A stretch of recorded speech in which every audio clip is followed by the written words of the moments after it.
Hi, everybody, and welcome to part 7 of the Metric Minute, brought to you by Vault Performance. I'm Kareem Durkawi, and today we will jump over the flight phase, no pun intended, on our way to examining peak landing force. Now, this metric's exactly what the name describes. It's the highest force value produced when landing after a jump. A safe, typical landing technique begins with initial toe or forefoot contact, then progresses towards heel contact. This requires rapid eccentric loading of the Achilles calf complex and enables afferent reflex mechanisms to begin a coordinated response. The knees and hips then experience strong torques to decelerate body mass moving at speed. Afterwards, the force trace returns back to body weight levels. Now, here are two examples of different landing strategies. The first is an athlete with certain attributes. Notice the weight and vertical jump height. You see that he lands with almost 9 times body weight. A quick examination of the eccentric phase shows weak loading ability. Combining weak eccentric performance with a huge peak landing force like this one suggests this athlete may not be able to decelerate hard and fast. Rather, he prepares slowly for the jump and lands very stiffly. However, this athlete is taller and heavier with nearly the same vertical jump height. Notice how his eccentric phase is exceptionally potent, plus his peak landing force is only about 3 times body weight. This suggests he can load effectively and land softly with control, thus reducing injury risk. The take-home message is that landing forces rely greatly on loading ability. Comparing results with eccentric phase performance might reveal patterns that can be improved. Now, next time we will zoom out and examine how everything starts to come together. Until then, please feel free to touch base with me or any of us at Vault Performance. Thank you.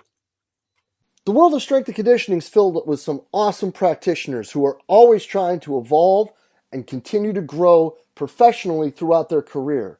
The problem with many of us, though, is finding a new outlet, a new way, and a new perspective on the questions that we may have, whether it be programming, whether it be situational with dealing with coaches, or whether it be career advice.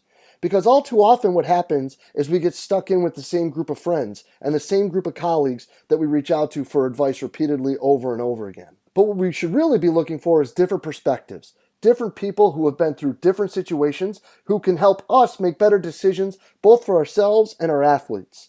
And one awesome place to start with that is the forums in the Strength Coach Network. In the forums in the Strength Coach Network, you'll be able to reach out and get feedback, input, and advice from coaches from all over the world, from everything from career advice to training modalities to programming. There's people there just for the same reason as you are, to try to get better, to learn, to share information, and to grow the field of strength and conditioning.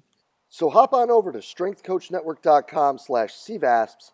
That's strengthcoachnetwork.com/CVASPS to dive into all that great content today and get your 48-hour trial for only $1.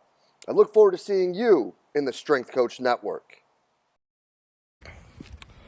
Hey, what's happening, everybody? DeMayo coming at you with this week's edition of My Thoughts Monday. And today I'd like to kind of clear up some fake confusion that we're seeing on the internet, on the Twitter sphere, when it comes to some training methods and principles that have been long-standing in the world of physical preparation and athletic development, but have gotten kind of an unfair, bad reputation of late. You know, I think that before we get too far into that, though, there's something that needs to be discussed. And that first thing that needs to be discussed is, overall, as a vocation, you know, strength coaches, physical preparation specialists, whatever we want to call ourselves, have always claimed that we are people that are constantly in pursuit of growth. We are constantly looking to develop and evolve and learn more, right? Because isn't the cliche statement, you know, the minute you stop getting better as a coach, the only person that gets punished is the athlete that you get to work with? So we look at these things and we're like, man, we got to stay up to date. We got to find the newest and latest and greatest methods, means, pieces of equipment, technology, all this stuff. And we got to be one step ahead. But really, what we end up doing is we really end up lumping a lot of things together. We end up making things into blanket statements and throwing the baby out with the bathwater a lot, instead of what we should be doing, and that is collecting as many means, methods, principles, options, whatever you want to call it, as possible so that we can take a step back and look at the athletes that we get to work with and provide them with the precise form of stress or the precise type of stimulus that will help them the most. And I think the one thing that really gets the worst reputation and has gotten it the worst out of all the times when it comes to these type of situations is what we like to call long, slow, and distance training, or just like, steady state cardio, whatever you want to call it. And strength coaches for forever, right, have loved that picture where it compares the sprinter who looks as though he's just carved out of stone and is just like an Adonis versus the cross-country runner who looks, a bit frail. And they love to say, well, this is why we don't do distance running, because if you do distance running, this is what you're going to look like. Well, yeah, if you train like a marathoner, you're probably not going to look like Batista, right? Like, let's be honest. But you have to train like a marathoner. You have to be running miles upon miles upon miles every day. What we fail to look at is that there are massive positive adaptations that come from low-end cardiac work, that come from low-end endurance work. For example, if you have an athlete that for some way, shape, or form, you can measure heart rate, and their resting heart rate is above 60, don't you think that maybe it would be better to do some low-end cardiac work to bring their resting heart rate down? If you have athletes that don't recover well between bouts, and you don't want to provide an exceptionally stressful stimulus, wouldn't something of a low-end cardiac output work provide the ability for that? Wouldn't that increase that ability for them to be able to adapt quicker between bouts and within bouts? If the athlete is exceptionally sympathetic, have a very low HRV, wouldn't we want to do that type of training to help increase that so they can recover, so that they don't stay in this fight or flight, so that they can breathe better, they can do all these other things better? But instead of looking at that, we say, long, slow distance training will never work. I'll never do it. It doesn't make you better at sports. We're saying that off our right shoulder, right? With the good angel. Meanwhile, the devil on the other shoulder says, well, but we're always going to go after the low-hanging fruit. We're always going to do what's best for the athlete. And we're always going to do what's going to provide the greatest adaptation with the least amount of cost.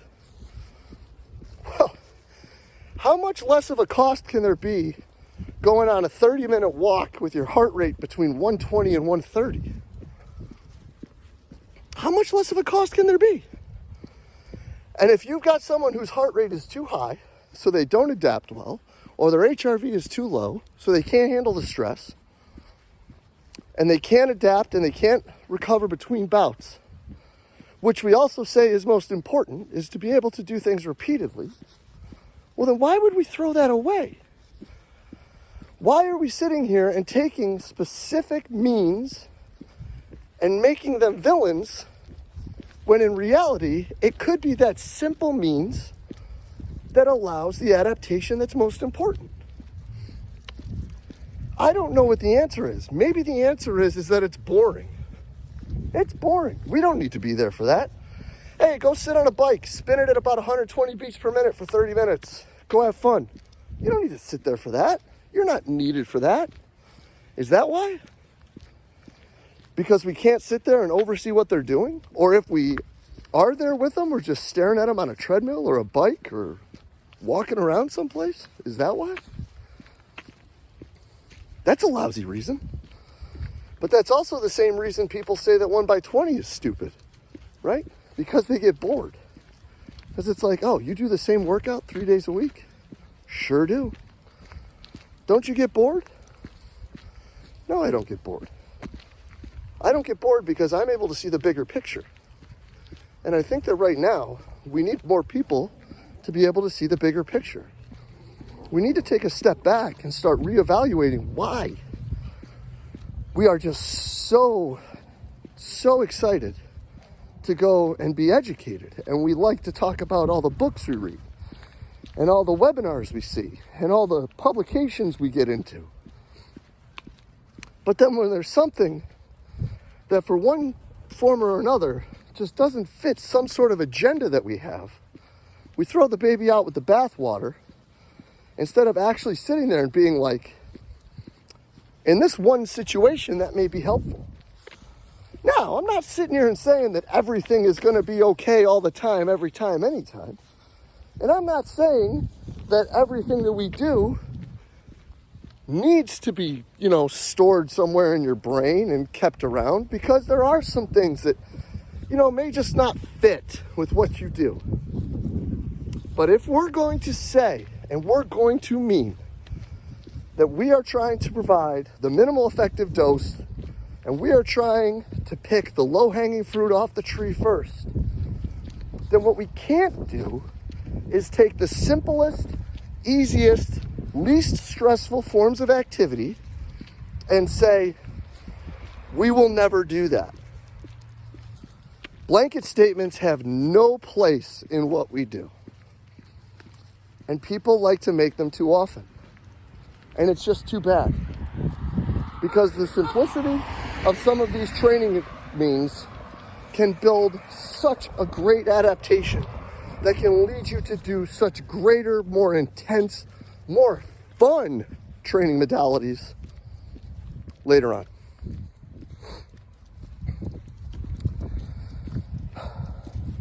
I'm sure not everybody agrees with me.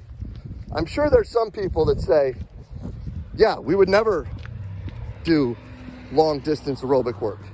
It's fine. There's also people that say they would never sprint because it's too risky, right? You could pop a hammy. There's people that say they would never lift heavy because what's the risk? Why risk it with athletes? There's people that would say they would never lift at high volume because why risk it? There's people that say they would never back squat or front squat or rear foot elevated split squat. The more you say you would never do something, the more you hamstring yourself, put yourself in a corner, and eliminate your ability to be the best coach possible for your athletes. So, take a deep breath. A lot of things can help a lot of people in a lot of different ways. So let's stop posturing and saying things are good or things are bad, and start saying, this may not be appropriate at this situation for this athlete, but it may be appropriate for another one later. But that's just my 2 cents. I think we can all be a little better with that. And I think that when people like to make those statements, more often than not, it's probably just for attention. It's another rant for another day, though. As always, truly appreciate everything y'all do for us here at Central Virginia Sport Performance. We'll be back next week with another My Thoughts Monday. I'll see you then.